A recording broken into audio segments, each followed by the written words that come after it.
सुनिएगा, जहां supreme court ने ये कहा है कि जो पहले केस फाइल करता है वही विक्टिम होता है। और ऐसा नहीं है कि अगर पत्नी ने 498A का केस फाइल किया तो सिर्फ वही विक्टिम हो सकती है, लेकिन अगर पति ने सेक्शन 9 का या क्रुएलिटी के ग्राउंड पर या किसी और ग्राउंड पर तलाक का केस दायर किया है तो वो भी।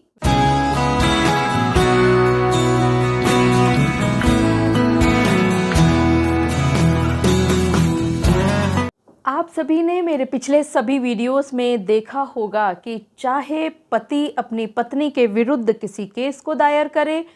या चाहे पत्नी अपने पति के विरुद्ध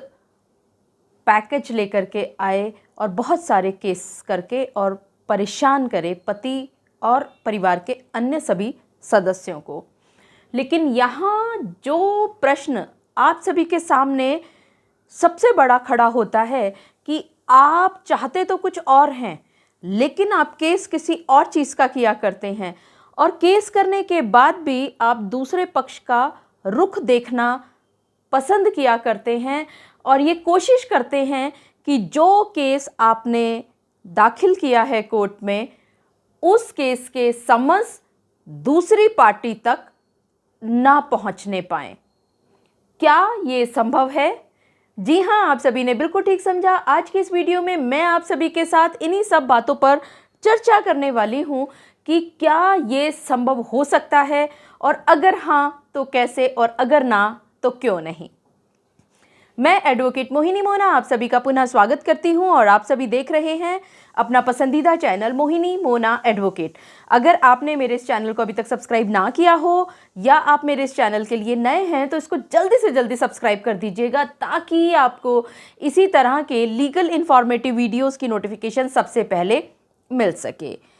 बिना टाइम जाया किए सीधा चलते हैं उस मुख्य प्रश्न की ओर कि क्या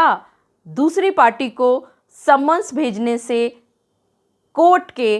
रोका जा सकता है किसी भी तरीके से। अब देखिए, मान लेते हैं कि आप पति हैं और आपने अपनी पत्नी के खिलाफ सेक्शन 9 का मुकदमा दायर कर दिया, लेकिन कहीं ना कहीं आप बिल्कुल भी अपनी पत्नी को वापस नहीं लाना चाहते और आप अपने पत्नी के प्रताड़नाओं से इतने ज़्यादा परेशान हो चुके थे कि आप उस पत्नी के साथ अब विवाह न चला करके उसको तलाक देने की सोच रहे थे। लेकिन आपको आजू बाजू के लोगों ने बहुत ज़्यादा ट्यूटरिंग कर दी आपको ये समझा दिया कि तलाक का केस अगर आप फाइल कीजिएगा तो ये परेशानी हो जाएगी या वो परेशानी हो जाएगी। इसके विषय में मैं आपके साथ अगले वीडियो में चर्चा करूंगी। खैर, आज हम बात करेंगे कि आपने सेक्शन 9 का मुकदमा फाइल कर दिया है अपनी पत्नी के खिलाफ में और आपकी पत्नी तक आप नहीं चाहते कि वो समन्स पहुंचने पाएँ, क्योंकि अभी आप थोड़ा सा और रुख देखना चाहते हैं अपनी पत्नी का कि आखिरकार वो क्या चाहती है। और अगर आपके मन में ये चल रहा है कि अगर आपकी पत्नी ने 498A का केस कर दिया या कोई और डोमेस्टिक वायलेंस का केस कर दिया तो आप ये समन्स को आगे सरका देंगे और आप ये कहेंगे कि मैं विक्टिम हूं क्योंकि मैंने केस पहले फाइल किया है। क्योंकि आप मेरी पुरानी वीडियोस देख चुके हैं,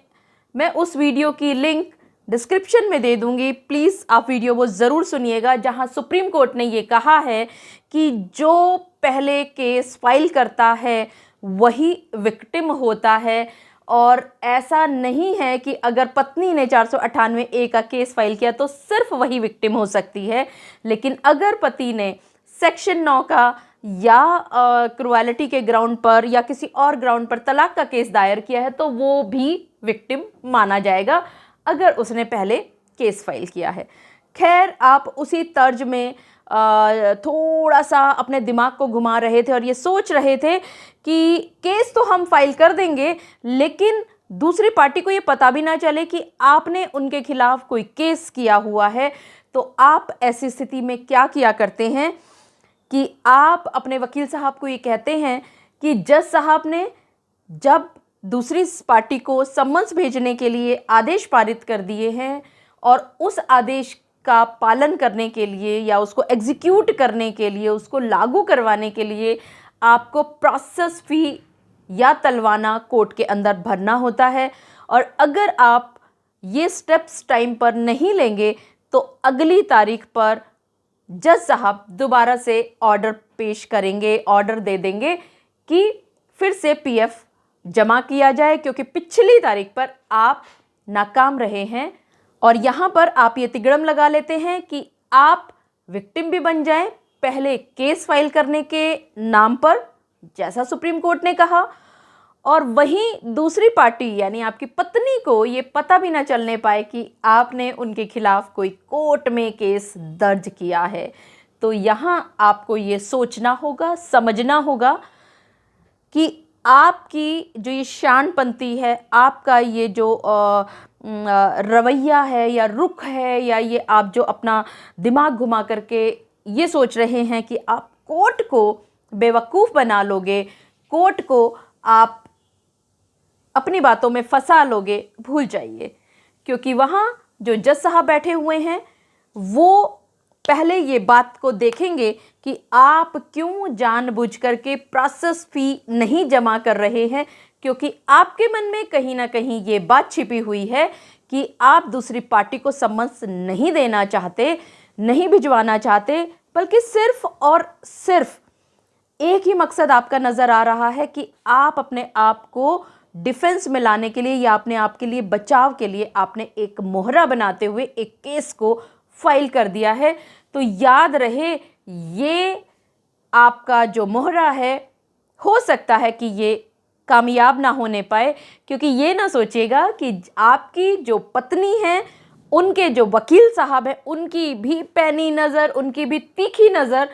आपकी तरफ से की गई कमियों पर ही रहती है कि किस तरह से आप कोई कमी करें और उस चीज़ का वो फ़ायदा लेकर के चला जाए।